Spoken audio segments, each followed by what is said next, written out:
আসসালামু আলাইকুম ওরহমতুল্লাহ। আলহামদুলিল্লাহি রাব্বিল আলামিন। সকল প্রশংসা মহান আল্লাহ তাআলার জন্য। মহান আল্লাহ তাআলার দরবারে অজস্র অগণিত শুকরিয়া যে মহান রব্বুল আলামিন আমাদেরকে এত নিয়ামত রাজি দান করেছেন। যাই হোক, আল্লাহ রাব্বুল আলামিনের শুকরিয়া যদি এত আদায় করি এখন গুনে গুনে আমার হায়াত ফুরিয়ে যাবে, তবু আল্লাহ তাআলার নিয়ামতের শুকরিয়া আদায় করা, শেষ করা কোনো বান্দার পক্ষে সম্ভব নয়। এত নিয়ামত আল্লাহ রাব্বুল আলামিন আমাদেরকে দিয়েছেন। দেখুন হার্ট একটা নিয়ামত আল্লাহ রাব্বুল আলামিনের।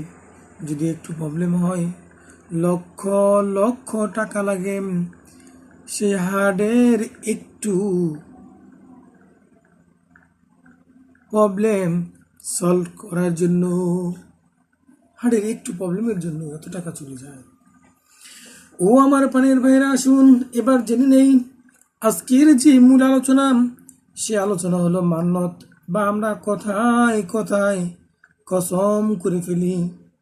এই কসম করার ফলে আমাদের কি হয় সে বিষয় দিন। এবার আসুন, মান্নত কাকে বলে আমরা জেনে নিই। মান্নত কাকে বলে আমরা জানি না। আজকের এই আলোচনায় আমরা জানবো মান্নত কাকে বলে। মান্নত যদি করেই ফেলি, যদি সেটা আদায় না করি, তাহলে আমাদের কি আযাবে গ্রেফতার রয়েছে। এই মান্যতের জন্য হাসরের ময়দানে আমরা কি শাস্তি ভোগ করতে হবে। আসুন আমরা প্রথমেই জেনে নিই মান্যত কাকে বলে।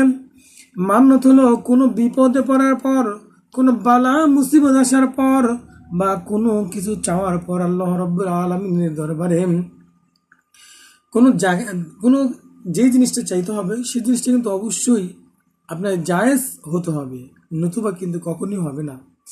এবার আসুন, কোনো বিপদে অথবা আপদে অথবা যে কোনো বালা মুসিবতে কোনো জায়েজ কিছু ওপর হাসিল করার জন্য, জায়েজ কোনো কিছু হাসিল করার জন্য, সেটা ফরজও হতে পারে, ওয়াজিবও হতে পারে, যে জাতীয় কোনো ইবাদত আল্লাহ তাআলার জন্য নিজের ওপর ওয়াজিব করে দেওয়াকে মান্নত বলা হয়।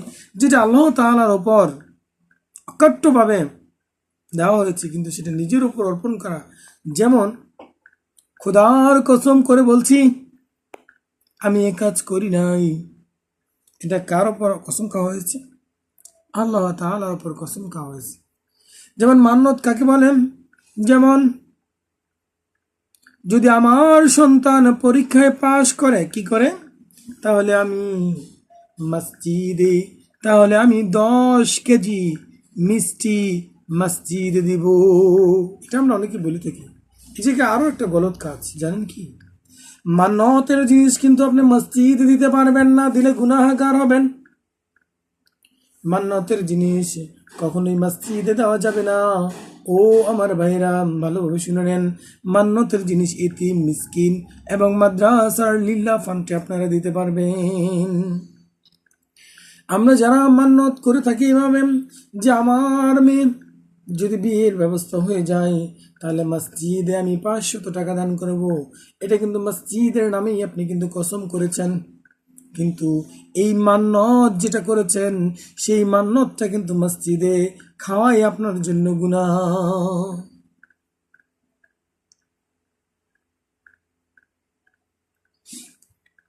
খুশি মনে আপনি মসজিদে দান করতে পারেন, কিন্তু মান্নতের জিনিস কখনোই মসজিদে দান করা যাবে না। যাই হোক, আমরা আজকে জানলাম মান্নত কাকে বলে। আমি এক কথায় বলে দিচ্ছি, যে জিনিসটা আল্লাহ তাআলার উপরে গায়েবের ভিতর রয়েছেন, সেটা জায়েজ কিছু রয়েছে, কিন্তু তার উপর শর্ত করেছেন। যদি সেটা কবুল হয়, যদি সেটা হয়, তাহলে আমি এটা দান করব। এরকম মান্য, এটাকে বলে মান্নত। যেটা আল্লাহ প্রদত্ত রয়েছে, কিন্তু আপনি শর্ত, আল্লাহ তুমি যদি এটা করে দাও, তাহলে আমি এটা করব। আল্লাহকে চান না, আল্লাহ তুমি ব্যবস্থা করে দাও, তাহলে তো হয়ে যেত। কসম খাওয়ার কি দরকার ছিল? যাই হোক, এটা হলো কসম। এবার আসুন, কেউ কোনো কাজ পূর্ণ হওয়ার জন্য ফরজ বা ওয়াজিব ইবাদতের জন্য কিছু মান্নত করলো, সেই কাজ পরিপূর্ণ হলে মান্নত আদায় করা ওই ব্যক্তির উপর ওয়াজিব। মান্নত আদায় করে কি ওয়াজিব। যদি এই ওয়াজিব তরফ করেন তাহলে কি ফরজের সমতুল্য গুনাহগার হয়ে যাবেন। মান্নত আদায় না করলে গুনাহ হবে।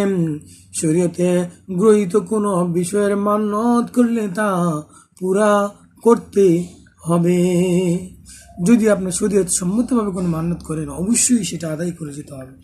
এবার আসুন আরো একটা আলোচনা, আরো একটা কথা আপনাদেরকে জানিয়ে দেই। ও আমার পানের ভাইয়েরা, ও আমার বোনেরা, আমার আলোচনার ভিতরে আপনারা হয়তো শুনে থাকেন, কিন্তু আপনারা হয়তো শুনে থাকবেন আমি হয়তো একদিন পৃথিবীর বুকে থাকবো না, চলে যাব। জানি না কখন আল্লাহ রাব্বুল আলামিন আমাকে এই দুনিয়া থেকে নিয়ে যান। কিন্তু আল্লাহ রাব্বুল আলামিনের কাছে একটাই ফরিয়াদ, আমি ঈসা আলাইহিস সালাম হিসেবে আজকের এই আলোচনাগুলো করে যাচ্ছি। আমি কখন মৃত্যুবরণ করব জানি না। এই আজকের আলোচনা মান্নত কাকে বলে এবং মান্নত সম্পর্কে যা জানলেন সেটা অপর ভাইদের কাছে পৌঁছে দিবেন। এটাই আমার দায়িত্ব রইল,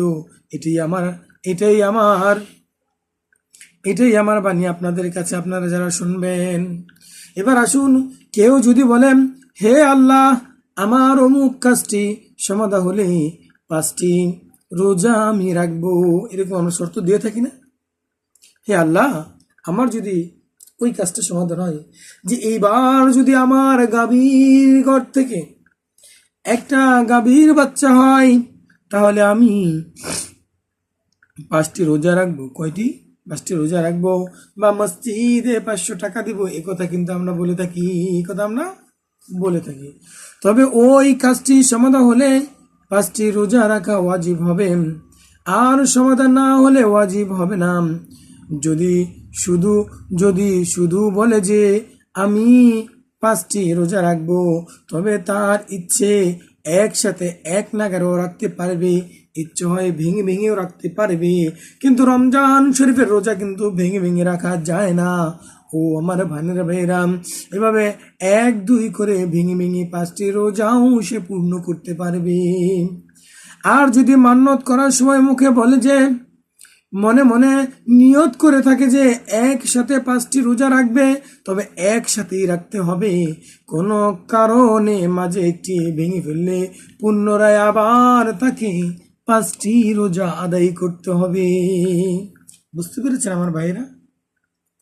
যে মান্নত করার সময় যদি আপনি এরকম বলেন যে আমি আজকেই মান্নত করলাম, আমার গাভীর করতে এটা হলে, আমার ছেলে পাশ করলে, আমার ব্যবসায় যদি এইবার ভালো হয়, অনেক বছর যাবত লোকসান হচ্ছে, এইবার যদি আমার ব্যবসায় লাভ হয়, তাহলে আমি আল্লাহ তাআলার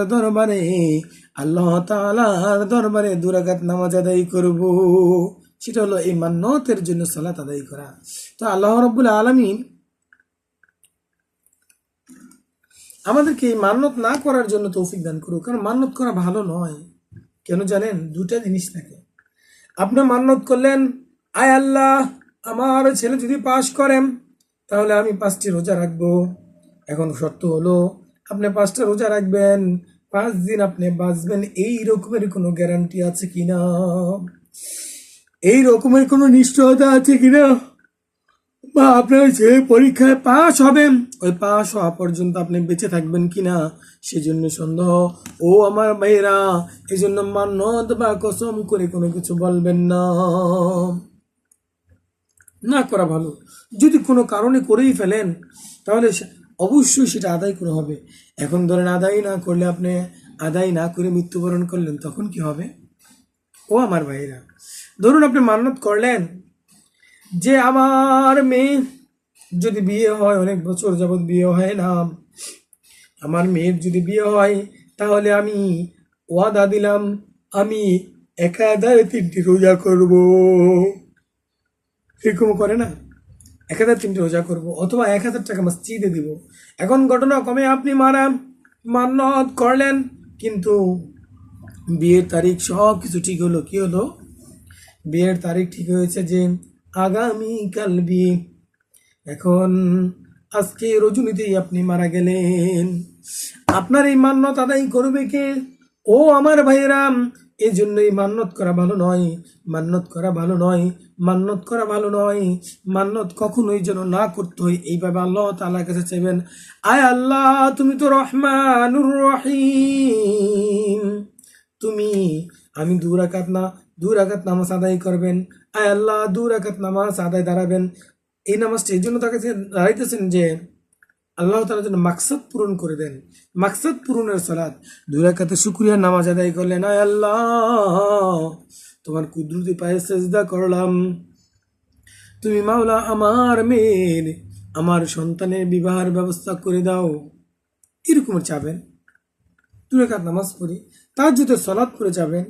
যখন নাকি আল্লাহ রাব্বুল আলামিন সপ্তম আসমান থেকে নেমে সপ্তম, ষষ্ঠ, পঞ্চম, চতুর্থ, তৃতীয়, দ্বিতীয়, প্রথম আসমানে এসে বলে, ও আমার বান্দারা, ও আমার বান্দিরা, তোমাদের কার কি প্রয়োজন রয়েছে আমার কাছে চাও, আমি আল্লাহ তোমাদেরকে দিয়ে দিব,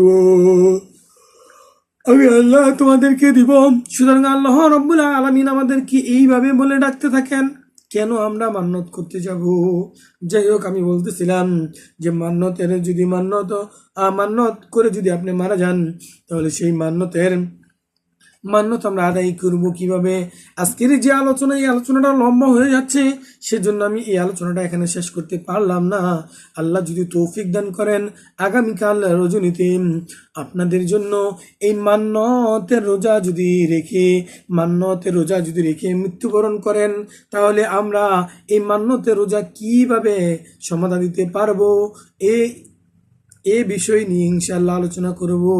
সকলের ইহলৌকিক সকল ধরনের মঙ্গল এবং পরলৌকিক সকল ধরনের মঙ্গল যেন আল্লাহ রাব্বুল আলামিন আমাদের সকলকে দান করেন, এই আশা ব্যক্ত রেখেই, এই আশা আল্লাহ রাব্বুল আলামিনের দরবারে রেখেই আমি আজকের আলোচনা থেকে বিদায় নিব। তবে বিদায় নেওয়ার আগে আজকের মূল আলোচনা করলাম মান্যত কাকে বলে, এবং মান্যত করলে সেই মান্যত আদায় করা ওয়াজিব হয়। যদি রোজা রাখেন, একাধারে করার সময় যদি রাখেন, শর্ত দিয়ে রাখেন, ওই শর্ত পরিপূর্ণভাবে শর্ত অনুসারে রাখতে হবে। এই হলো আজকের আলোচনায় জানলাম। সকলের সুস্থতা, এবং আরও একটা কথা জানিয়ে দিচ্ছি যে আমার এই আলোচনা আপনাদের যারা আত্মীয় স্বজন, বন্ধু বান্ধব রয়েছে, সকলের কাছে পৌঁছে দিবেন, এই দায়িত্ব রেখেই আমি আজকের আলোচনা থেকে বিদায় নিচ্ছি। আসসালামু আলাইকুম ওয়া রাহমাতুল্লাহি ওয়া বারাকাতুহু।